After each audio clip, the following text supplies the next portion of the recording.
Happy Friday, everybody. Today is the second Friday of January of 2021, and I will admit that I did attempt to record a quick Happy New Year's video to you last Friday because I thought it would be the very first Happy Friday of 2021, but I was at the beach and the waves were crashing so loud you couldn't hear my voice, so it didn't happen. Well, it just didn't happen well. So anyway, happy official first Friday from me of 2021. So I have very few updates today, but I really want to go over this COVID redshift scenario so that people have a better understanding. And please reach out to me if you have any other questions. Also, most of the charge nurses have heard me talk about this enough that they should probably be able to also answer most of your questions.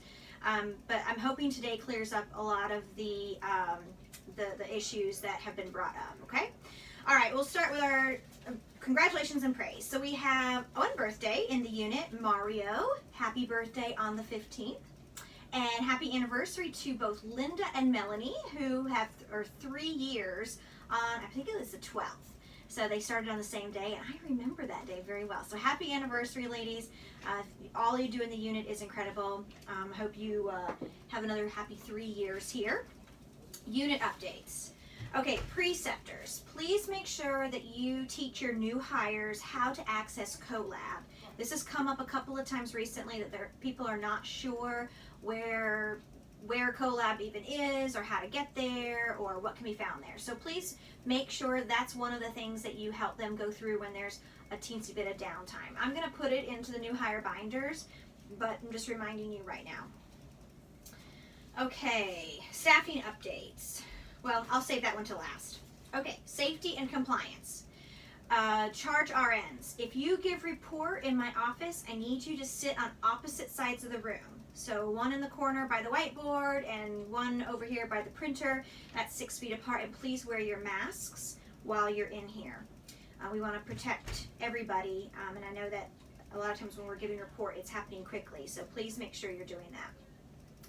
Another fun fact that I learned today, that when you hit the code blue button in the rooms, there is no auditory alarm. However, the blue light does blink outside of the room and an automatic message is sent to the MET team. So you will not have to notify the MET team ancillary. They will automatically be on their way, but you will have to notify whoever the primary team is that a code was called or the MET team was activated, okay? So if you hit the button in the room, you're not going to hear alarm. Don't be afraid. Don't be alarmed.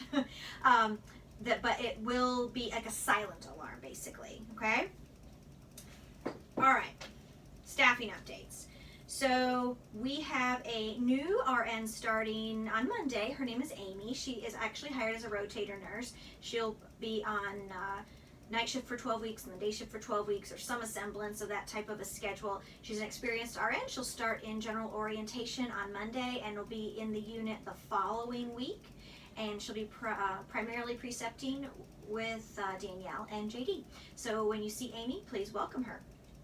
If you float, please, please, please, please, please make sure that you double check that your name is recorded in the float book, okay? The charge nurses do try to do this, but many times they're taking care of patients or other things, and if it gets missed, then you may be asked to float basically out of cycle or more frequently because your name's not written down. If you float, it's your responsibility to double check and make sure that your name is written down in the float book. The float log rather. The float log is in the same book. It's the Hello Kidney book as, you know, there's the schedule or anything else or the time off schedule, and it has its own tab. All right, so if you're not sure where to find it, look for it the next time you're there. Ask one of the charge nurses, but please make sure you do this because we've been trying to go back and make sure that we've captured everything, but after the fact, it's really difficult. Schedules go live on Monday. The red shifts, which I'm going to talk about in just a second, have now been added. So you'll be able to see the red shifts. Okay, COVID red shifts. So the whole premise behind this was that every unit would more equitably provide or have available additional team members to help with the overage of COVID patients that we're seeing right now. Right now, on average, we're seeing somewhere between 50 and 70 COVID inpatient patients. So those are all patients that, while we knew COVID was here and things like that, they weren't, these patients were not otherwise planned for at this stage. So staffing wasn't complete because they weren't planned for. So we're trying now to make this up a bit. As you know, we've been floating a lot. There's a lot of other units who've been floating a lot. So rather than depend on just low census in some units or depend on extra people signing up here or there, the hospital needed to find something that had a bit more stability to it. Because, right now we might have 5 RNs on night shift one night and 2 RNs on night shift the next night who are available. And there's just no way to stabilize a group of patients with that type of staffing. So by asking every RN in the institution to pick up 2 extra shifts in a 12-week pay period, that allows for about 10 to 12 additional RNs per shift, and I think it's like 6 to 8 additional PCTs per shift. So this gives us a pool of people who can be deployed to the COVID units, to another unit who's short-staffed, maybe to our home unit who's short-staffed. It's just additional nurses. And we understand, and I say we, institution understands that we are asking for something above and beyond your 36 hours. But we're hoping that by giving you these shifts up front, you can pick what fits best for your schedule so you can have a bit of work-life balance around it. For RNs, there's almost a shift a day for both day and night. There's a few days where we haven't been asked to provide an extra RN.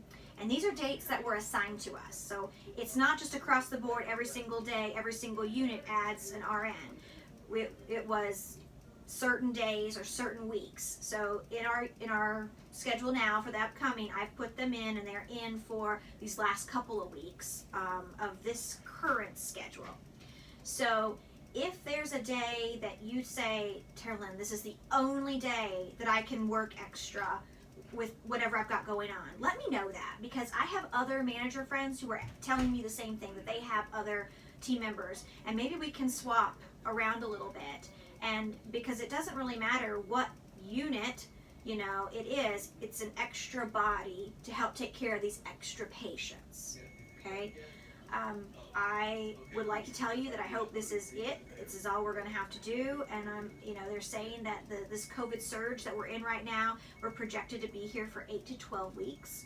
So while that's a long time, we've been doing this for 9 months. There is some light at the end of this very dark tunnel that we've been in for a while. So that's the background of it. Nobody wants to make people work a ton of extra. It also, I don't want a handful of people to feel like they have to work an extra shift or more per week to help make this up. We're trying to spread this out a little bit so that the old saying, many hands make light work, and that's what we're trying to do. So again, if you have some big issues, come to me. Maybe we can figure something out.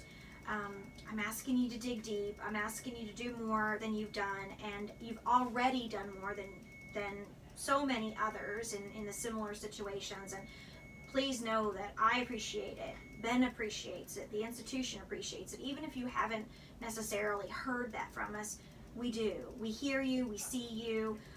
We're trying to make the best out of a really, really crummy situation. So I hope that helps a bit. I hope that it helps. I hope you help understand. And then come to me if there's anything else. So I love you all. You know I do. I'm here for you. Let me know what you need. And I hope you have, if you're not working, I hope you have a restful weekend. If you're working, I hope it goes really, really smoothly, and that we see each other next week. All right, bye.